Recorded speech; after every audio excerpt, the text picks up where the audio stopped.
to another edition of Entertainment Talk with Claypool, where we invite guests from the entertainment world in film and in music, and from different genres in both. Today I have a very special guest that is a on-air personality. He is a talk show host, he is a DJ, he's many things, but most people I think know him from Willy 98.7 FM. So I'd like for you all to welcome Kenny Graves, and we really appreciate you coming on the show today. So for my listeners, some people know you and some people don't, but those that will be watching this or listening to it through your social media and your networking, we'll be glad to hear about some of the stories you have. But you've been in the radio industry for quite a long time, and for those of you that have never listened to him, Kenny has a unique voice that you'll know that he's a radio guy.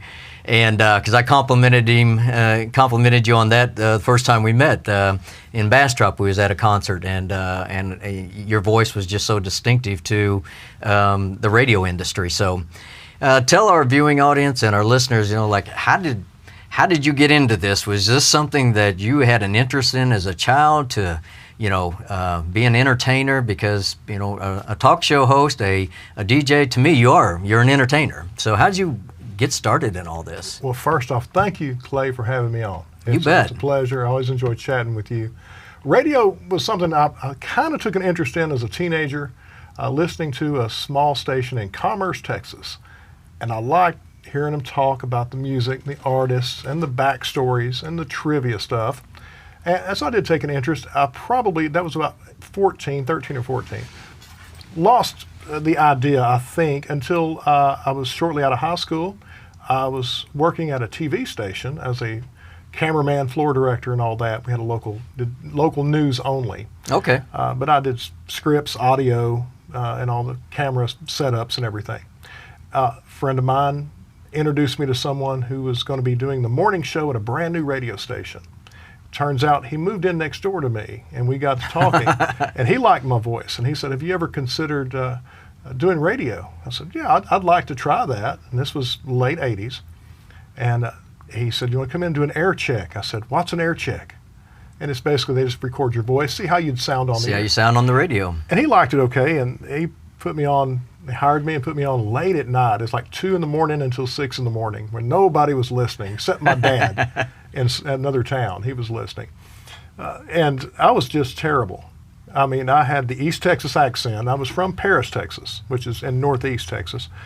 It's not close to anything. Mm-hmm. But listening back, I'd record myself every night, and I'd listen back during the day, and I thought I sounded okay. The boss called me in, the general manager called me into his office and said, this is a couple of months in. He said, "You're getting a little better, Kenny, and I know you're trying real hard, but you're going to have to lose that East Texas accent or we can't have you on the air." And that's probably not that easy to do because we just naturally have this accent. We do. Well, I had one of the old-timey cassette recorders that was about like this, and it had the buttons and the eject would pop up. That's what we had in the old days.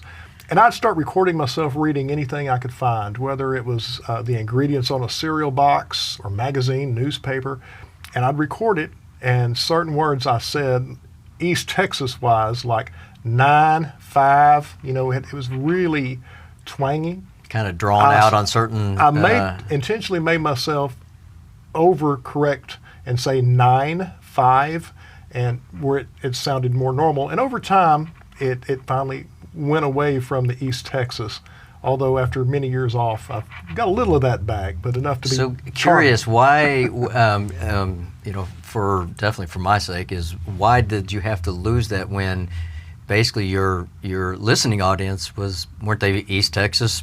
Your audience was here in Texas, right? Correct, but I was working in rock and roll. Oh. It's a little bit different. A little bit different, yeah. So, I worked really hard, and now I like you even more. Oh yeah, I know my rock as well as I know my country. Pre-2000, I can pretty well talk about anything with any artist. But it took a little while. I think I worked 6 months straight without a day off. I was working 7 days a week, 6 hours a day on the air to get better because I wanted to get better. And eventually I'd worked my way up. I became the music director. I became the program director at like 22, maybe 21. That's pretty impressive. That's pretty young. It was young, but Yeah. I wanted to know, but I had a good GM, and he was very willing to teach. And then the operations manager was my boss, and she was best female DJ I've still ever heard in my life. And we became friends, but she was there to answer questions, so I wasn't left by myself, struggling. Right. Any questions I had or any guidance she could offer, she did, and it made the transition much easier. And I had a blast doing that. And when you do that, you're a program director. You're in charge of everything that goes on the air. Oh, absolutely. The air talent, the music, the commercials, just all of it falls under your umbrella. But you got into this industry and very successful in early years of your life.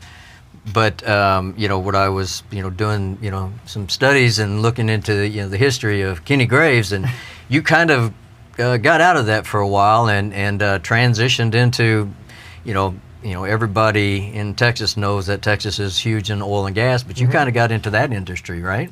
I started out very green because I had friends working in the industry, and I was looking at their check stubs. I'm like, golly, I need to be doing this. Yeah. And so I got into it and green and worked my way up, and eventually wound up at a very wonderful company with great men that ran it, and everybody was like a family member.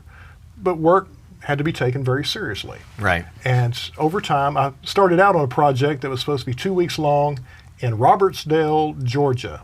Not Okay. Georgia, Alabama, excuse me. Robertsdale, Alabama, and that 2-week job was like 3.5 years. Oh my goodness. That was beautiful though. I mean, great food. Was it You're right on because the you were that coast. slow? Some days I questioned it myself. They kept adding more stuff onto this project. And so they let me kind of just run point on this project, and it was big. And it was my initiation trial by fire. Right. And shortly, once that concluded, I came back to the Houston office. My boss took me out to lunch, which wasn't uncommon. He did that with everybody one-on-one Sure. to see how everybody was doing, keep Yep. his finger on the pulse. He was very people-oriented. And this is right after the downturn in the oil industry where everything started plummeting, and suddenly a barrel of oil was, $18. And he Wow. took me to lunch. He said, "I'd like you to be our quality manager." So I started throwing out names of men that had been there at the company for a long time. I didn't want to step on toes. And he said, "No, I don't want them to do it. I want you to do it." So, okay, I'll do it. And you made a good impression, evidently, on him. I stepped in there, and unfortunately, the downturn didn't go away. We didn't rebound, and they would wind up having to put the company up for sale, and it was purchased by a global corporation. And when you go from where you're a family member to a number on a sheet of paper, it's difficult. Correct. Then the layoffs began, and about that, they already had a quality manager. So about that third round in the layoffs, of course, I found myself with papers and a severance package. So, and forgive me for interrupting. Quality manager, quality in what? Well, this was Quality manager as projects for mostly offshore, and everything had to be within 1/1000th of an inch. Oh, okay. So you're doing a lot of checking, double checking. I had to Yeah. learn how chroming works. I went up to Ohio to learn from a chroming place. These people had done it for 70 years, how to do chroming, and to learn how to inspect it. So just a little bit on your 1/1000th of an inch. I used to be a machinist for 15 You years. understand. Yes, sir. So a lot of people don't understand how minute of a measurement that is, but the human hair, I think, is 3/1000ths of an inch. So you're talking a measurement that is basically 1/6 of the thickness of a human hair. And that's how much plus or minus you have from Right. whatever your measurement is. So that's pretty precision quality control, right? I didn't know you were a machinist. That makes me like you even more. Yeah, did it I was actually got in the machinist trade when I was in high school, and did it for 15 years. But yep, still got all that still in there. So as you transitioned out, because definitely, from a lot of people's experience, that if you're on the side of the company that's acquiring, you're in a safer seat. Yes. But if you're on the side of the company that has gotten acquired, you tend to get the slip of thank you for your service. Here's a pink piece of paper for Yeah. you. Good luck. So after that transition of, thank you for your service, where did you go from there? Well, no one was hiring because the price of oil was $18 a barrel. Affected the industry across the board. I did wind up in a position with a company, smaller, but it had a lot of employees, as a project manager. And that lasted for about a year and a half. But I tried to get along with everybody. I had issues trying to get along with the owner of the company. He was my direct boss. There was nobody else to talk to. And that became kind of untenable. And I decided to find something to do that I love doing, because I got to where I hated going to work. And I've never had that in my life. So I told my wife when I got home on a Friday afternoon, an hour commute home, just miserable. So I think I'm gonna get back into radio. And of course, she didn't have any clue. She didn't know me then. She's like, "You're gonna do what?" I said, "Yeah, honey, we're gonna be broke. We're gonna be poor." Yeah, exactly. So, and of course, you don't mind, do you? I had to talk to her about that decision, because suddenly it affects everything. So for my listeners, Kenny's wife's here, so she's off to the side laughing about this. But she was, as always, very supportive, and said, "If you really want to do that, that's great. Do that." And I started working part-time at the main offices. They had 11 stations at the time. Now I think it's up to 13. And I was doing part-time. I'd been out for 24 years, so it took a little getting used to doing these part-time shifts.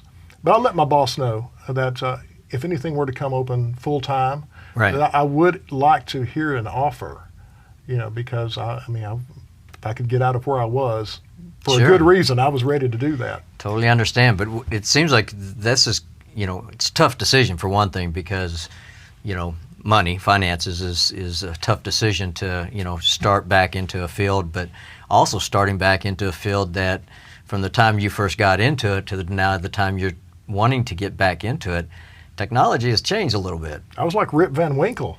I went to sleep, and it was live 24 hours a day, 7 days a week. You could call the radio station at 3 a.m. on a Sunday morning, Christmas Day, and the person you heard talking on the air would answer the phone and answer your questions about a parade or weather or what have you. Interesting. And nowadays, it's all computer. Yeah. And a lot of times there's a whole radio station, and there's never anyone there in person. Nothing's done in person at a certain station all over the country now. That's just the way the industry is. But they called me in, and I had the opportunity. I said, "Would you like to run our station in Navasota?" And mind you, I'd been to Navasota like twice and driven through it. But it seemed like a very small town. So my response was, "Navasota has a radio station?" And they said yes. And it had been talk radio for many, many years. And they had just transitioned over to make it the Willy format. It's Willy with a Y, by the way. And that's a classic country.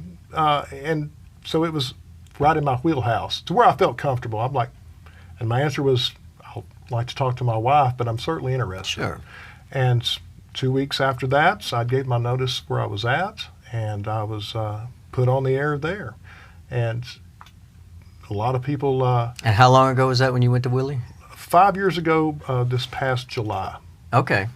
So you've been with this station for some time now. I have.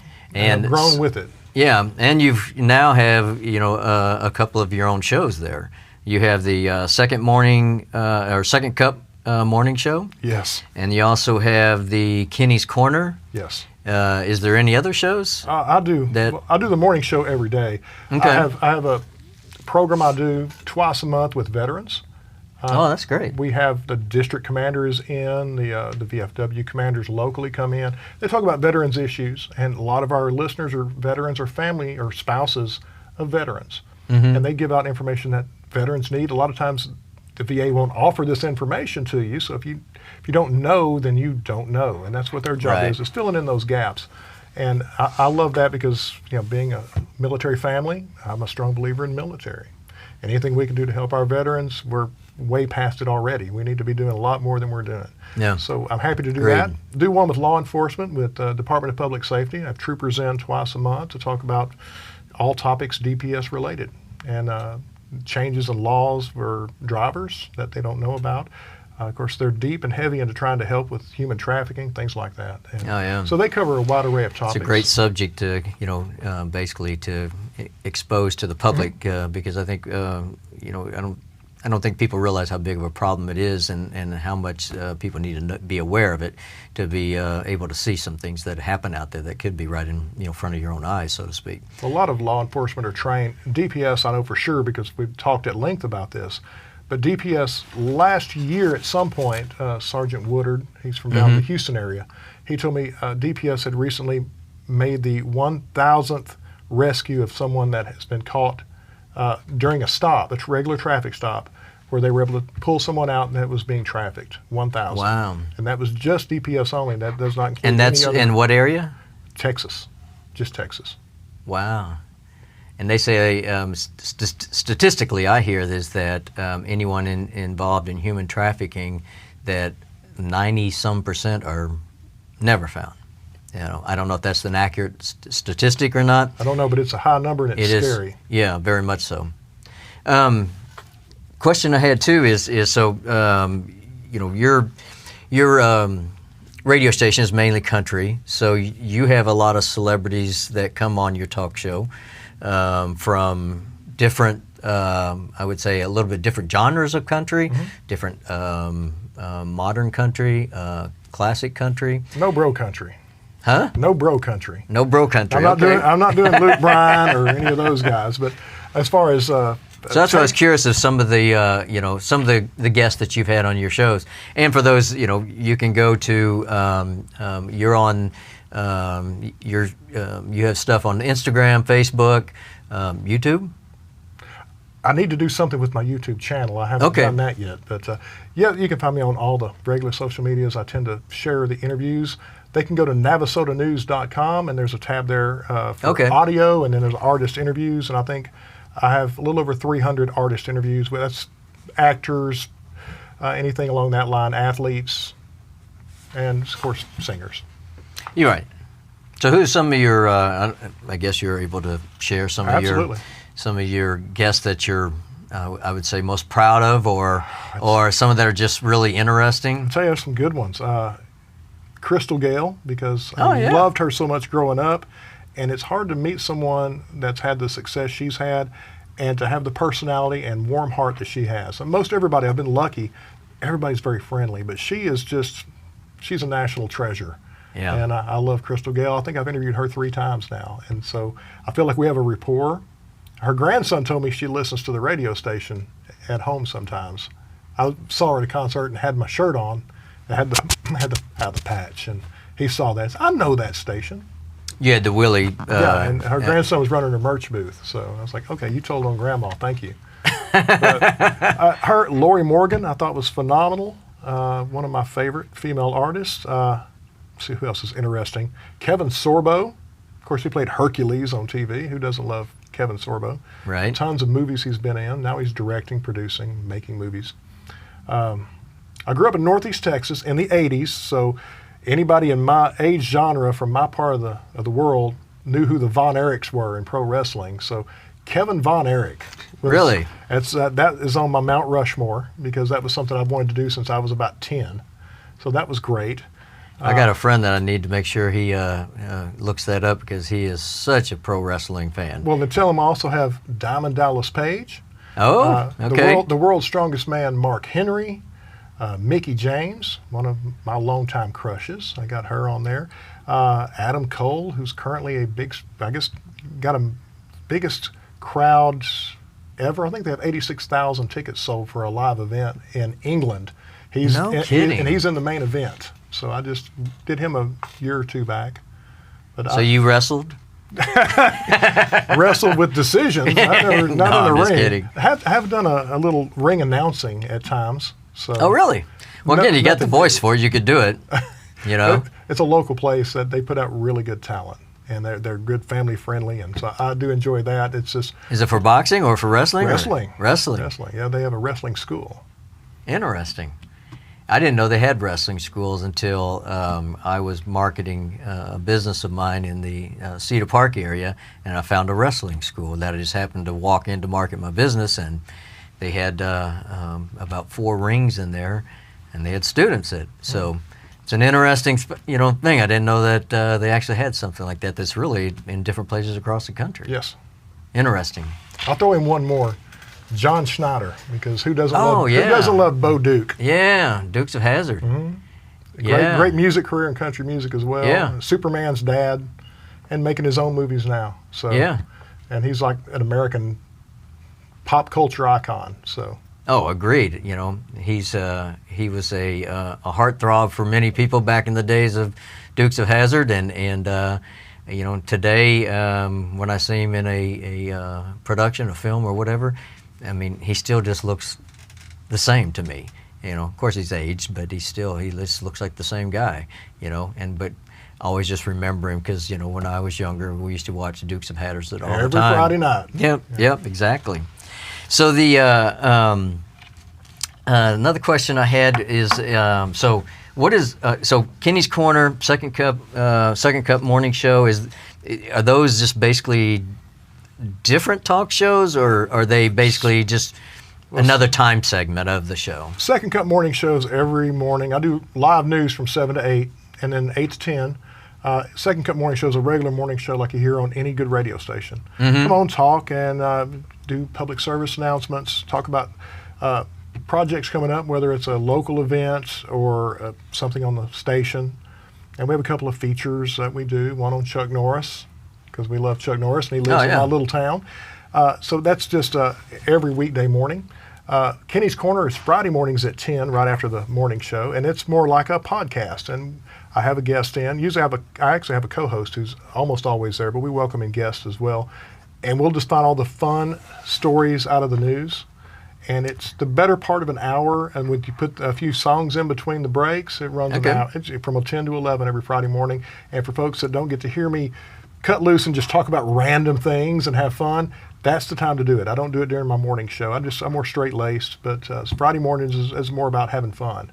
Okay. So they don't get too much of me and get saturated. And they know when. And well, nobody gets tired of listening to, I'm sure. But speaking of break, I'm going to take a little break so we can do a commercial with our sponsor. All right. It's never too early to get toasted at the Toasted Yolk Cafe, located at 14105 Ronald Reagan Boulevard in Cedar Park, Texas. Come and be a part of our Toasted Tuesdays, where our morning shots are 50% off all day long. Try the Toasted Yolk Shot. Comes with Jameson whiskey, butterscotch schnapps, and maple syrup, served with an OJ chaser and, yes, candied bacon. Or why not try the cold brew? House brewed Jiva cold brew coffee mixed with premium vodka, vanilla infused syrup, and topped with a swirl of whipped cream. And last but not least, the famous beachside. Let this cool you down with Malibu rum, pineapple juice, and coconut cream, served as a shot with a candied bacon chaser.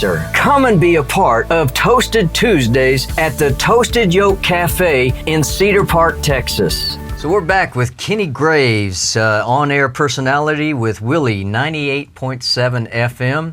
So Kenny, we kind of left off, and you was sharing some stories, telling about some, a little bit on your Second Cup morning show and your Kenny's Corner, and one of the things is we have listeners and viewers that are interested in the radio industry, and there's the podcast world that has really exploded over the last several years. So what is your feelings, thought as podcast versus a radio show? I mean, because there's to me similarities and there's differences. So can you what is your thoughts on the comparison of the two, or is one taking off and one fading out, so to speak? Well, I have the benefit of being in radio many, many moons before podcasting was dreamt up. Yeah.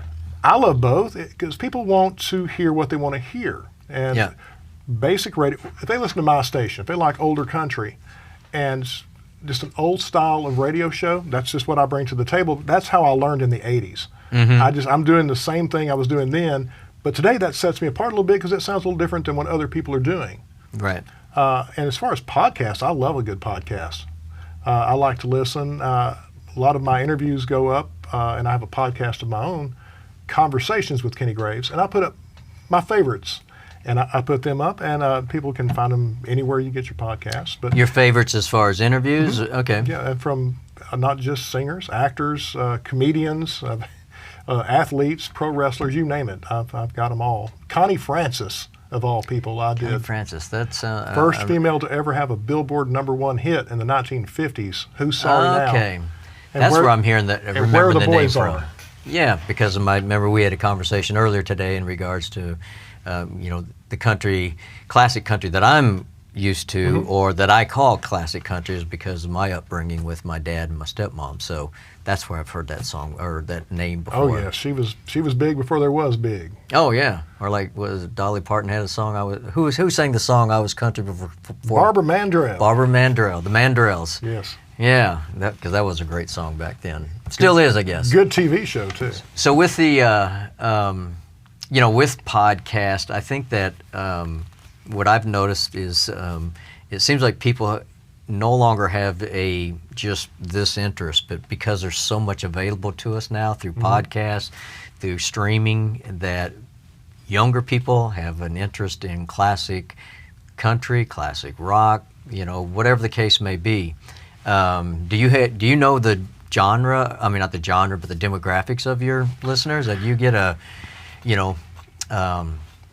more seasoned audience versus a green audience, so to speak, or? I think our wheelhouse is right around 35 is the median age. It's not as old as you would think, and it's not quite as young, but it depends. I don't know who they ask on these or where they're at asking. Or how do they even get the statistics? I think our demographic will get, it makes sense that it would get probably a little younger during the summer when there's no school going on and kids aren't involved in sports and doing everything that they have to do. But it seems about right. Younger people, especially the 90s country, that is red hot right now. People are kind of tired of this cookie cutter, popish country that's Nashville's putting out. I don't call it country, it's just Nashville music. And it's kind of run its course. I think it's the disco of this era. I think it's come and gone, it's starting hopefully to fade out, and hopefully we get back to a traditional sound. That's what made the 90s special. It had a lot of traditional and not so much crossover. Interesting. I'm going to step back a little bit because there was an item here that I skipped, but it also said that you were actually a host, an MC, and floor manager at a casino. So that's a little bit away from the DJ world, and it's a little bit away from the oil and gas world. So where did this come from? This was between the two.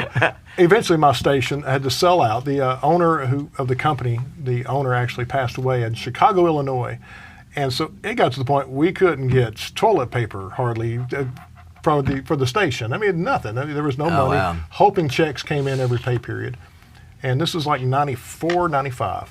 Yeah. Well, the station wound up selling. And the gentleman came in and called us into the big conference room and said, well, I've purchased the station. And by the way, none of you work for my company, but you're welcome to apply.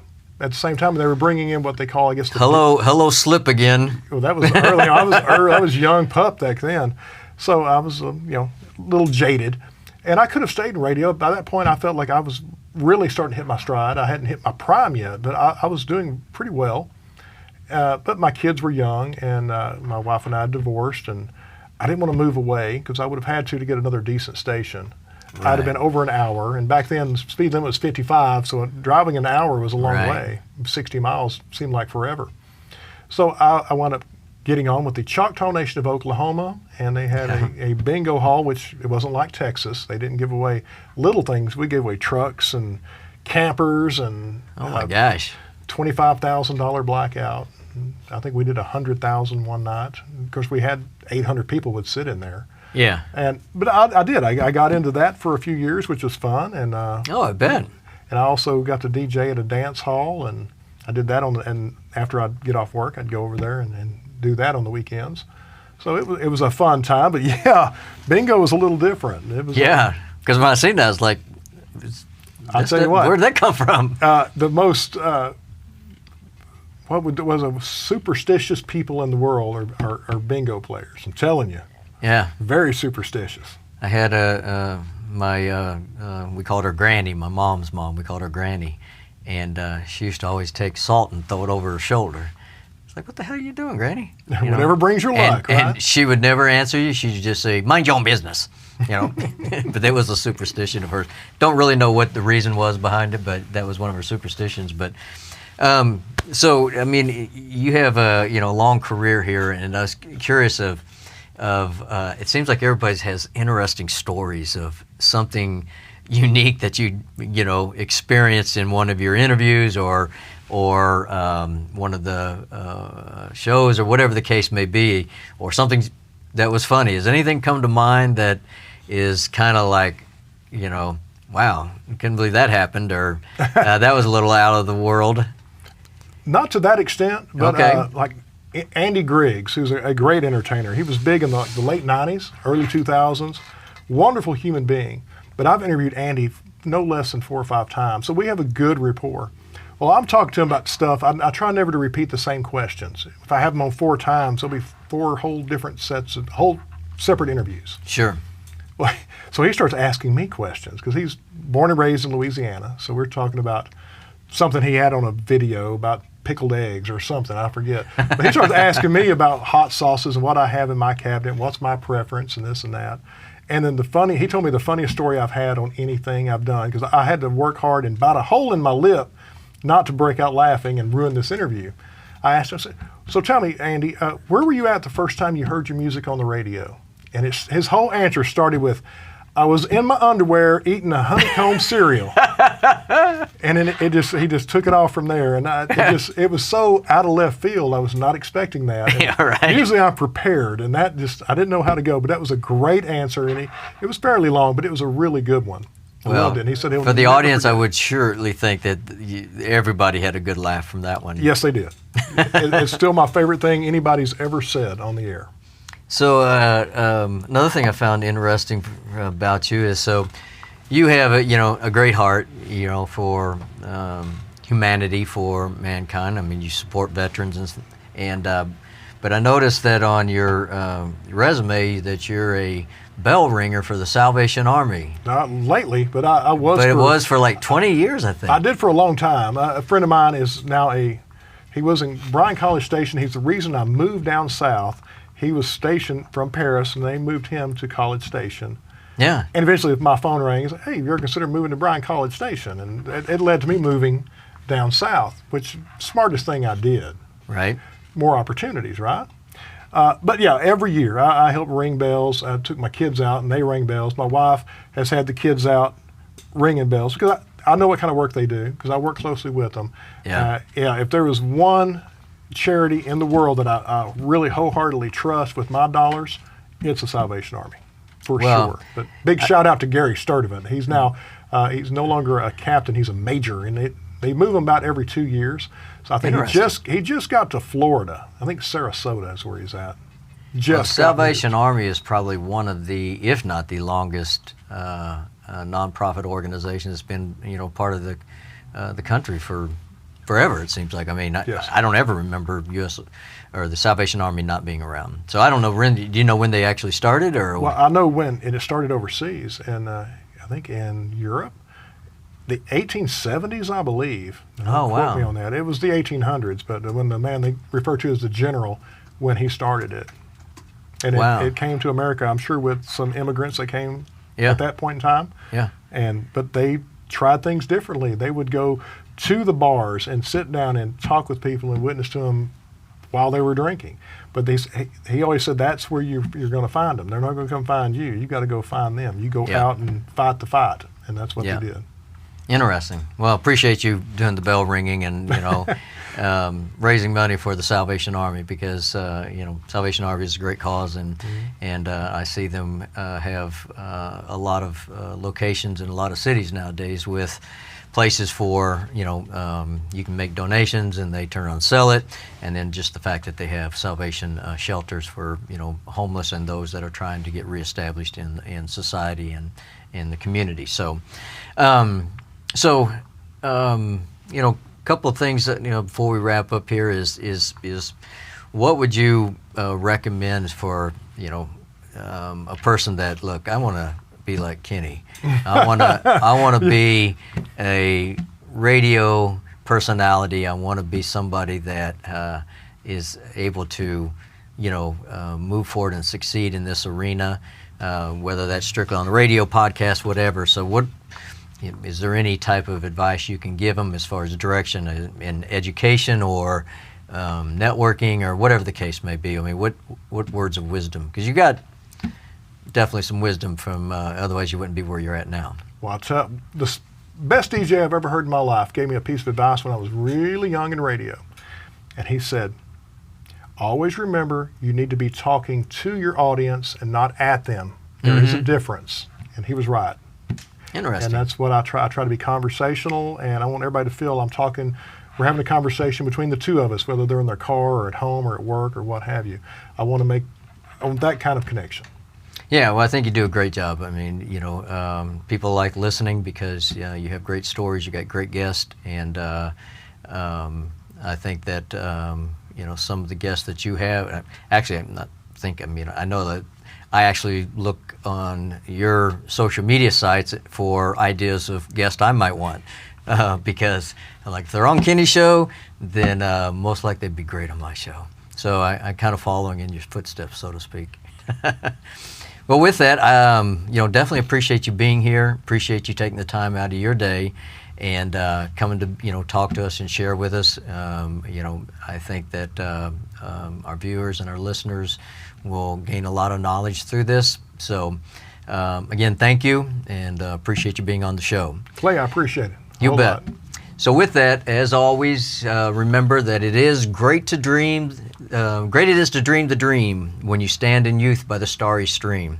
But greater it is to fight life through and say at the end, the dream is true.